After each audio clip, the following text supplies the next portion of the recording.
Hello dear student, चलिए subject verb agreement के concept को समझेंगे। स्क्रीन पे आपको एक क्वेश्चन दिखाई दे रहा है, choose the correct option. 4 options given है, हमें बताना है हमारा कौन सा सही ऑप्शन है। देखो option A, more than one student is absent. B, more than one students are absent. C, more than one student are absent. D, more than one students is absent.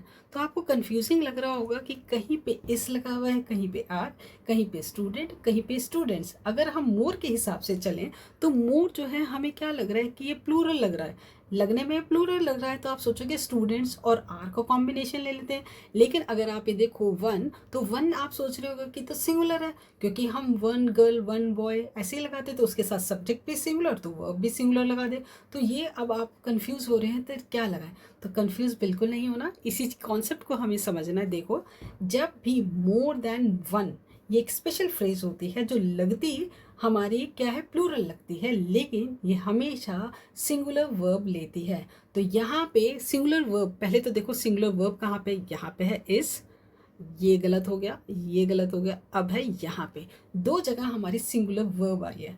पर आप ये देखो, हमारा मैंने बोला मोर देन वन, वन के बाद हमारा सब्जेक्ट, आप वन के बाद बताओ क्या लगाओगे, सिंगुलर सब्जेक्ट लगाओगे कि प्लूरल लगाओगे। ऑब्वियसली सिंगुलर लगाएंगे। तो यहाँ पे वन स्टूडेंट, ठीक है। जब मेरा सब्जेक्ट सिंगुलर है तो वर्ब भी मेरी सिंगुलर आई ना, तो ये वाला तो हमारा इनकरेक्ट हो गया। और वैसे भी मोर देन वन हमारी स्पेशल फ्रेज होती है, ठीक है। और ये मोर देन वन स्टूडेंट मिलके हमारा जो एक नाउन फ्रेज बनाया, ये सिंगुलर सब्जेक्ट का काम कर रहा है। तो सिंगुलर हमारा सब्जेक्ट, तो वर्ब भी हमारी ऑब्वियसली सिंगुलर आएगी। तो इसीलिए आप ध्यान में रखना, मोर देन वन लगता हमारा प्लूरल है, लेकिन इसके साथ वर्ब हमेशा हम सिंगुलर लगाते हैं, ठीक है। इसका मतलब क्या है, मीनिंग निकाले तो यही है ना, एक से ज़्यादा, यानी एक से ज़्यादा स्टूडेंट जो है हमारे एब्सेंट है, यानी कम से कम 2 स्टूडेंट्स हमारे एब्सेंट है। लेकिन ये हमेशा सिंगुलर वर्ब लेगा, सिंगुलर सब्जेक्ट और सिंगुलर वर्ब, ठीक है। ये ग्रामेटिकली हमारा ऐसे ही हम इसका यूज़ करते हैं, ठीक है। आई होप ये कॉन्सेप्ट आपको समझ में आया होगा कि मोर देन वन स्टूडेंट सिंगुलर हमारा नाउन, और जब हमारा सब्जेक्ट सिंगुलर तो उसके साथ वर्ब भी हमारे सिंगुलर। तो मेरा ए ऑप्शन ऐसा करेक्ट ऑप्शन। अब इसके स्ट्रक्चर को देखो, मोर देन वन प्लस इसके साथ आप क्या लगाओगे, सिंगुलर नाउन लगाओगे। जब मेरा नाउन सिंगुलर तो वर्ब भी मेरी सिंगुलर, तो मोर than one student is absent. Screen पे अब आपको दूसरा क्वेश्चन दिखाई दे रहा है, चूज द करेक्ट ऑप्शन। ये भी उसी से मिलता जुलता है। More student than one is absent, more student than one is absent, more student than one are absent, more students than one are absent. तो सभी में आपको कंफ्यूजिंग लग रहा होगा कि फिर दोबारा इज एंड आर का कॉम्बिनेशन सिलेक्ट करें तो क्या सिलेक्ट करें। देखो, ये इसका मीनिंग भी पिछले वाले की ही तरह है कि एक से ज़्यादा स्टूडेंट्स एब्सेंट हैं। लेकिन यहाँ पे देखो हमारा सब्जेक्ट बिल्कुल क्लियर है, क्या, मोर स्टूडेंट्स। मोर के साथ हमने क्या, हमने जो है प्लूरल हमारा नाउन लगता है।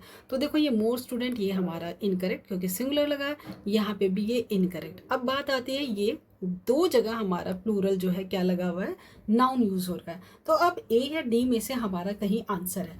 अब देखो मोर स्टूडेंट्स हमारा क्या है, हमारा सब्जेक्ट प्लूरल है, तो वर्ब क्या लेगा, वो अपने साथ क्या लेगा, प्लूरल। तो यहाँ पे क्या यूज़ है, इस, तो ये हमारा इनकरेक्ट। तो हमारा सही ऑप्शन क्या है, मोर स्टूडेंट्स। यहाँ पे प्लूरल यूज़ हुआ तो हमारी वर्ब भी क्या आएगी जी, प्लूरल ही आएगी। इसीलिए मेरा ऑप्शन जो डी है वो सही है, क्योंकि यहाँ पे हमें क्लियरली ही मेंशन है ना, मोर स्टूडेंट्स। मोर के साथ हमने प्लूरल सब्जेक्ट लगाया, जब सब्जेक्ट हमारा प्लूरल तो वर्ब भी लगा दो प्लूरल। इसका स्ट्रक्चर देखो, मोर, मोर के साथ प्लूरल नाउन, और फिर दैन वन। अब देखो दैन वन के बाद वहाँ पीछे कुछ भी नहीं लगा है, ठीक है। उसके बाद प्लूरल वर्ब, हमारा जो नाउन कैसा, प्लूरल, उसके साथ वर्ब भी हमारी कैसे, प्लूरल। तो more students than one are, ठीक है। स्टूडेंट्स मेरा प्लूरल और हमारी वर्ब भी हमारे प्लूरल। देखो स्क्रीन पे आपको दोनों ही कॉन्सेप्ट सामने दिखाई दे रहे हैं, more than one singular noun plus singular verb, और more plus plural noun plus than one plus plural verb, ठीक है। यानी हमारा सिंगुलर नाउन सिंगुलर वर्ब, हमारा प्लूरल नाउन और प्लूरल वर्ब। आई होप आपको ये कॉन्सेप्ट समझ में आ गया है। और जो अगर आपको ये कॉन्सेप्ट समझ में आ गया है तो आपके सामने स्क्रीन पे ये वर्कशीट दिखाई दे रही है, इसको सॉल्व करो और इसके आंसर मुझे कमेंट सेक्शन में लिख के दो। मिलते हैं आपको नए कॉन्सेप्ट के साथ, तब तक के लिए बाय बाय।